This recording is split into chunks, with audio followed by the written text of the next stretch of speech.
N'hésitez pas à liker la vidéo si elle vous plaît et si vous êtes nouveau sur la chaîne, n'oubliez pas de vous abonner et d'activer la notification pour ne rater aucune de nos prochaines vidéos. On commence. Depuis le départ de Ronaldo, Karim Benzema porte le Real Madrid sur ses épaules. Si le titre de Liga a été remporté par l'Atlético, KB9 a soldé la saison avec un total de 23 buts en championnat et 6 en Ligue des Champions. Il a repris pied au plancher cet été avec 8 buts en 9 matchs de championnat et 1 en 2 rencontres de C1. Son année 2021 est aussi marqué par son grand retour en équipe de France après plus de 5 ans de brouille avec Didier Deschamps. Or, si les Bleus sont passés à côté de leur Euro 2021, l'ancien Lyonnais, auteur de 4 buts en phase finale et irréprochable dans son attitude, a brillé, toujours avec le maillot bleu, grâce à 2 buts sublimes face aux Belges en demi et à l'Espagne en finale. Son premier titre en sélection, Benzema compte désormais 33 réalisations en 92 caps. En résumé, l'année civile de Benzema, c'est une Ligue des Nations avec les Bleus, 34 buts, 13 passes décisives en 48 matchs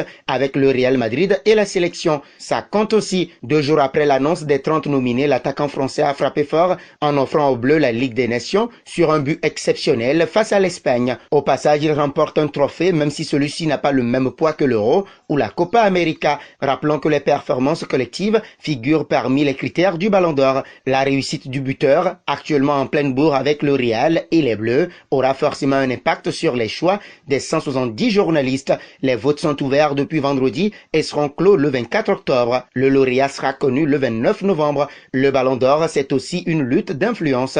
À ce petit jeu, Karim Benzema peut compter sur des soutiens de poids, même si ce sont les journalistes qui ont le dernier mot. À peine le Français avait-il triomphé de la Roca en finale de la Ligue des Nations que le Real Madrid a réclamé la récompense suprême pour son buteur. Félicitations à notre joueur spectaculaire Benzema. Ballon d'Or s'est enflammé la Maison Blanche.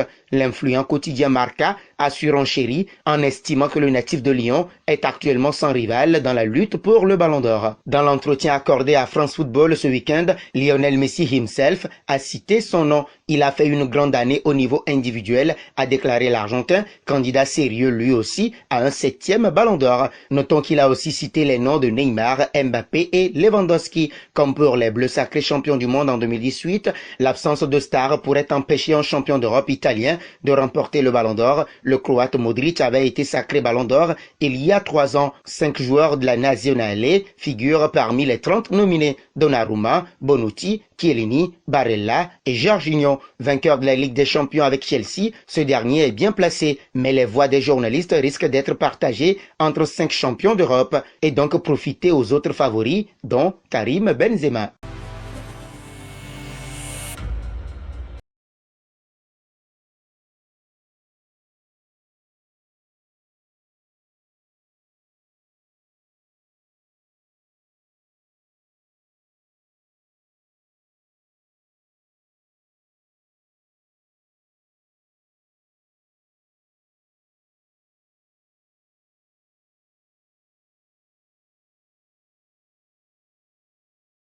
Face aux récentes déclarations de Kylian Mbappé, le président du PSG aurait pris la décision de répliquer avec une nouvelle offre de prolongation de contrat. La semaine dernière, Kylian Mbappé s'est placé sous la lumière des projecteurs avec des interviews au micro de RMC Sport et dans les colonnes de l'équipe. Dans ces dernières, le Français est revenu sur les discussions qu'il a eues avec le PSG durant l'été pour prolonger son contrat. Les gens ont dit que j'avais refusé 6 ou 7 offres de prolongation, que je ne veux plus parler à Leonardo. Ce n'est absolument pas vrai. On me dit que Kylian, maintenant tu parles avec le président, mais ce n'est pas à moi de juger. Et même si le Real Madrid est clairement devenu la priorité de Kylian Mbappé, le président Nasser Al-Khelaifi ne perd pas espoir de voir son buteur de 23 ans changer d'avis. D'après les informations de RMC Sport, le club francilien pourrait approcher son joueur dans les prochains jours avec une offre de contrat de courte durée pour permettre à Mbappé de rejoindre le Real Madrid par la suite avec un salaire avoisinant les 45 millions d'euros par an. Le Français deviendrait alors le joueur le mieux payé de l'effectif devant Lionel Messi qui a 41 millions d'euros par an.